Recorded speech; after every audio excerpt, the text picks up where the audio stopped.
शरद यादव का कल होगा अंतिम संस्कार। अमित शाह, राहुल गांधी ने दी श्रद्धांजलि। जनता दल यूनाइटेड के पूर्व राष्ट्रीय अध्यक्ष और पूर्व केंद्रीय मंत्री शरद यादव नहीं रहे। कल रात गुरुग्राम के फोर्टिस अस्पताल में उनका निधन हो गया। वे 75 साल के थे। उनका पार्थिव शरीर दिल्ली के छतरपुर स्थित उनके निवास स्थान पर रखा गया, जहां लोग उनके अंतिम दर्शन कर सकेंगे। गृह मंत्री अमित शाह ने कहा कि शरद यादव का हमारे बीच न रहना देश के सार्वजनिक जीवन के लिए अपूरणीय क्षति है। वहीं कांग्रेस सांसद राहुल गांधी ने कहा कि मैंने शरद यादव से राजनीति के बारे में बहुत कुछ सीखा है। वे आज हमारे बीच नहीं रहे तो काफी दुख हो रहा है। श्री शरद यादव जी का हम सब के बीच में न रहना इस देश के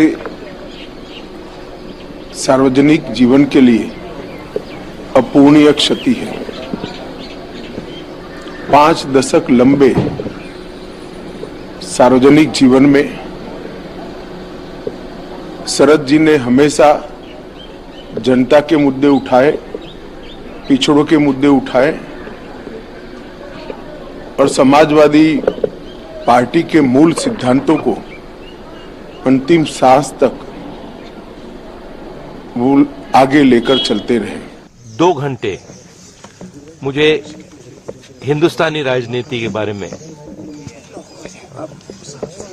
उनकी क्या राय थी, उनकी क्या व्यू पॉइंट थी, ये समझाया। फिर उन्होंने जो ऑपोजिशन के लीडर थे तो मेरी दादी के साथ उनकी काफी राजनीतिक लड़ाई हुई थी। तो फिर उन्होंने मुझे बताया कि राजनीतिक लड़ाई थी मगर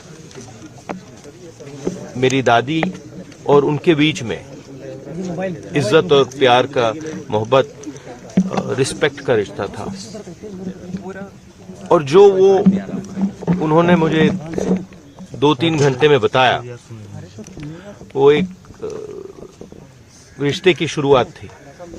और मैं शरद यादव जी से बहुत सीखा हूँ राजनीति के बारे में, और जो कैरेक्टर होता है, रिस्पेक्ट होता है, उसके बारे में। तो काफी दुख हो रहा है। सबसे लंबी क्रूज सेवा का शुभारंभ पीएम मोदी ने एमवी गंगा विलास को दिखाई हरी झंडी। पीएम नरेंद्र मोदी ने आज दुनिया के सबसे लंबे रिवर क्रूज एमवी गंगा विलास को हरी झंडी दिखाई। ये क्रूज वाराणसी से डिब्रूगढ़ तक 51 दिनों में 3200 किलोमीटर का सफर तय करेगा। इस दौरान पीएम मोदी ने कहा कि गंगा नदी पर दुनिया की सबसे लंबी रिवर क्रूज सेवा की शुरुआत एक ऐतिहासिक क्षण है। नदी जलमार्गों के विकास से जुड़े इतने बड़े उत्सव के साक्षी बन रहे हैं। आज मेरी काशी से डिब्रूगढ़ के बीच दुनिया की सबसे लंबी नदी जल यात्रा गंगा विलास क्रूज का शुभारंभ हुआ है। इससे पूर्वी भारत के अनेक पर्यटक स्थल वर्ल्ड टूरिज्म मैप में और प्रमुखता से आने वाले हैं। काशी में गंगा पार ये जो नई निर्मित अद्भुत टेंट सिटी से वहां आने और रहने का एक और बड़ा कारण देश दुनिया के पर्यटकों, श्रद्धालुओं को मिला है। एलजी पर सीएम केजरीवाल का हमला, कहा सरकार के काम में बढ़ रहा उपराज्यपाल का दखल। दिल्ली के हर हाल में पूरे होंगे सपने। दिल्ली सरकार के कामों में हस्तक्षेप के आरोप लगाते हुए सीएम अरविंद केजरीवाल ने उपराज्यपाल बीके सक्सेना के साथ बैठक की। ये बैठक शाम 4 बजे एलजी कार्यालय पर हुई। बैठक के बाद सीएम केजरीवाल ने पत्रकार वार्ता कर एलजी पर हमला बोला। मुख्यमंत्री ने कहा कि पिछले कुछ महीने से हम सब देख रहे हैं कि दिल्ली सरकार के मामलों में एलजी का हस्तक्षेप बहुत बढ़ता जा रहा है। दिल्ली की चुनी हुई सरकार के कामों में राजनीतिक मंशा से बाधा डाली जा रही है। मैंने फिर उनको 2 ऑर्डर और दिखाए। ये संविधान की पीठ, ये सुप्रीम कोर्ट का एक ऑर्डर आया है जो 2019 में आया था। इसमें साफ साफ लिखा है एक कानून के अंदर, दिल्ली के कानून में गवर्नमेंट मींस एलजी,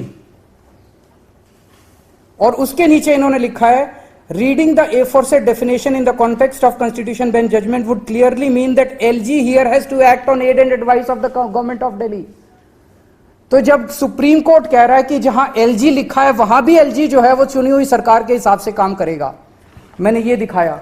मैंने ये हाई कोर्ट का एक और ऑर्डर उनको दिखाया, ओपी पाहवा का 1998 का जजमेंट है जिसमें साफ साफ लिखा है मोटर व्हीकल्स एक्ट में साफ साफ लिखा है कि lieutenant governor is government of Delhi, लेकिन उन्होंने कहा he has to act on aid and advice of Delhi government. मैंने कहा सर इनमें साफ साफ लिखा है कि जहां एलजी भी लिखा है वहां भी आपको चुनी हुई सरकार के हिसाब से काम करना है। वो कहते हैं ये उनकी राय हो सकती है, मैं तो एडमिनिस्ट्रेटर हूं, मेरे पास सुप्रीम पावर है।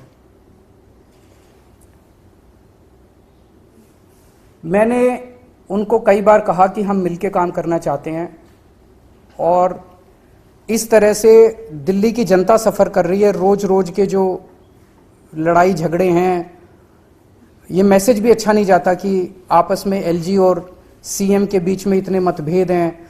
मैंने बार बार उनसे निवेदन किया कि हम मिलके काम करना चाहते हैं सर, हम मिलके काम करना चाहते हैं, इस तरह से चुनी हुई सरकार को आप काम मत रोकिए।